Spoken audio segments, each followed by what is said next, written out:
Shalom, dimanapun saudara-saudara berada. Pada saat ini kita mau belajar bersama firman Tuhan. Tapi sebelumnya marilah kita berdoa. Bapa dalam surga, terima kasih atas berkat Tuhan memperbolehkan kami untuk hidup hingga pada saat ini. Kami mau belajar firman Tuhan, kiranya Tuhan memberkati kami. Yang mendengar, kiranya Tuhan beri kuasa Roh-Mu yang kudus untuk dapat mengerti dan memahaminya, sehingga boleh dilakukan dalam kehidupan sehari-hari. Dalam nama Tuhan Yesus kami berdoa, amin. Firman Tuhan yang boleh kita pelajari pada saat ini akan terambil dari 1 Samuel pasal 17 ayat yang ke-37. 1 Samuel pasal 17 ayat 37, demikian firman Tuhan. Pula kata Daud, Tuhan yang telah melepaskan aku dari cakar singa dan dari cakar beruang, Dia juga akan melepaskan aku dari tangan orang Filistin itu. Demikian yang disampaikan oleh Daud ketika dia berada di hadapan Raja Saul. Pada saat itu bangsa Israel sedang berhadapan dengan bangsa Filistin yang panglimanya adalah Goliat dengan tinggi 6 hasta. Tentu itu cukup, artinya cukup tinggi dan cukup menakutkan. Bagi orang-orang Israel, melihat postur tubuhnya saja sudah ketakutan karena seperti raksasa. Sehingga bangsa Israel pada saat itu sangat khawatir, sangat ketakutan. Lalu pada saat itu Daud menyanggupkan diri untuk melawan Goliat. Kenapa begitu? Karena pada saat itu Daud mendengar bahwa Goliat, panglima Filistin itu, menghina Allah Israel. Apa yang menjadi dasar dari Daud sehingga dia mau berani melawan Goliat? Salah satunya firman ini bisa kita ketahui. Tuhan yang telah melepaskan aku dari cakar singa dan dari cakar beruang, Dia juga akan melepaskan aku dari tangan orang Filistin. Dan akhirnya Daud diberi persetujuan oleh Raja Saul untuk bisa pergi menghadap Goliat.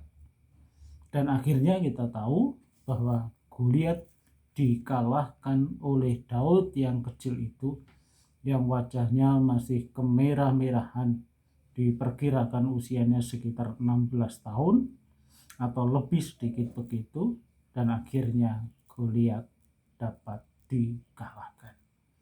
Nah, saudara-saudara yang dikasihi Tuhan, dari sini kita bisa belajar apa? Apakah Tuhan bisa menolong orang yang kesulitan? Lalu bagaimana Tuhan bisa menolong orang yang kesulitan itu? Apakah Tuhan dengan cara mujizatnya yang luar biasa langsung menolong orang yang bermasalah, orang yang punya kesulitan, orang yang berputus asa dan lain sebagainya? Tentu Tuhan pasti punya cara yang terbaik. Orang bilang bahwa Tuhan punya 1001 cara untuk bisa menolong manusia. Nah, kalau kita melihat mujizat-mujizat yang dilakukan Tuhan Yesus, kita bisa melihat beberapa hal. Yang pertama adalah bahwa Tuhan Yesus bisa menolong orang dari imannya.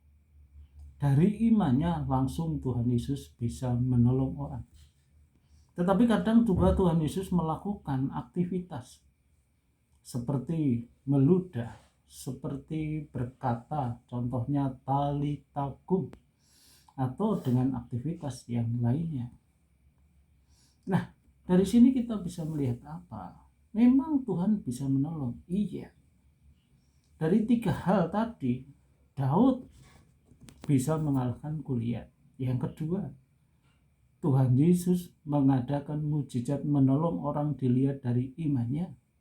Yang ketiga, bahwa Tuhan Yesus juga melakukan aktivitas sebelum Dia menolong.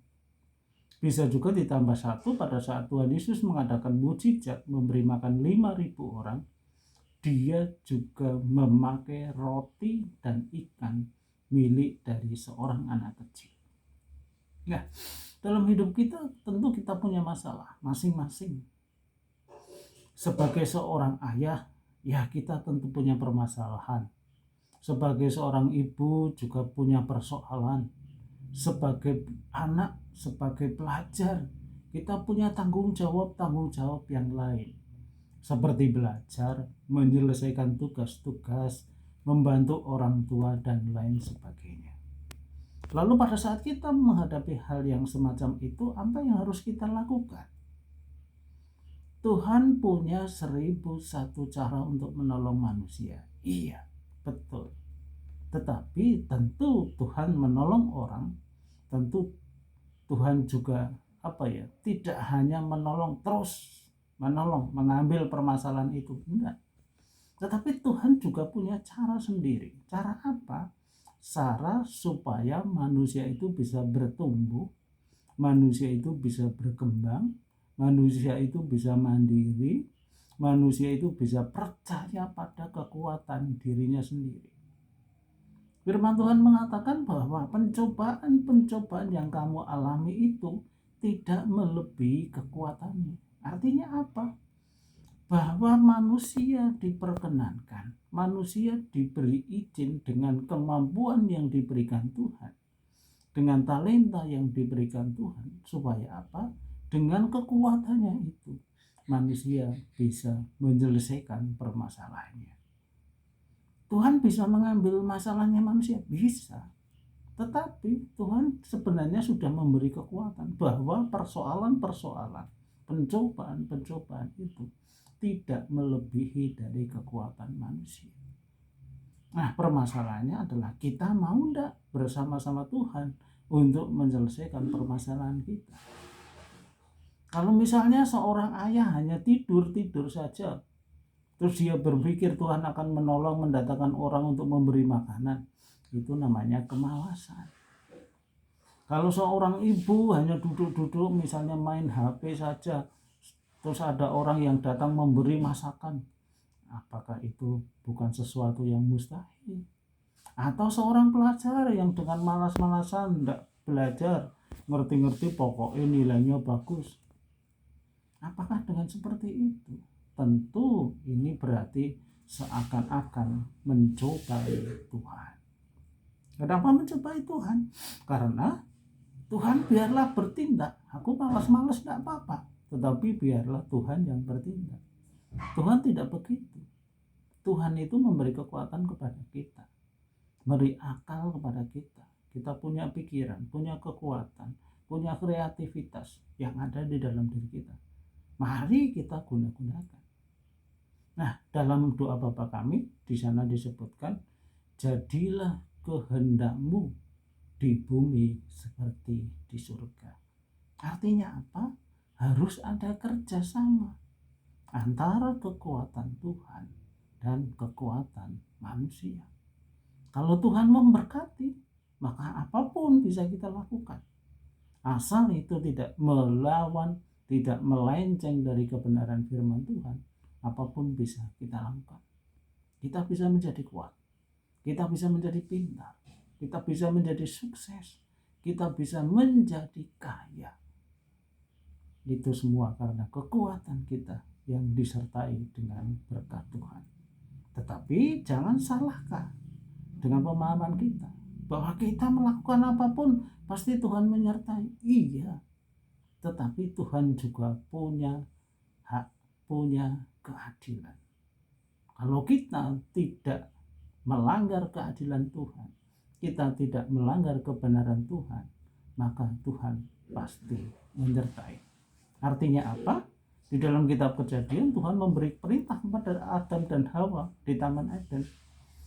Taman itu diberikan kepada Adam dan Hawa untuk dipelihara dan untuk diusahakan.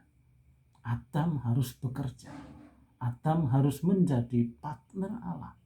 Demikian juga kita ini Adam baru. Kita ini Hawa baru. Marilah kita mengusahakan segala sesuatu yang ada di dalam hidup kita untuk kita menjadi sukses, untuk kita menjadi berhasil. Dengan kekuatan yang ada pada diri kita dan dengan pertolongan Tuhan, pasti kita akan berhasil. Tuhan memberkati kita. Amin. Mari kita berdoa. Terima kasih Tuhan atas berkat yang Tuhan berikan kepada kami. Ajarilah kami untuk selalu mengandalkan kekuatan Tuhan dalam hidup kita. Kesulitan apapun, permasalahan apapun akan bisa kami tanggung asal Tuhan selalu menolong kami. Di dalam Kristus Tuhan kami berdoa. Terima kasih Tuhan Yesus. Amin.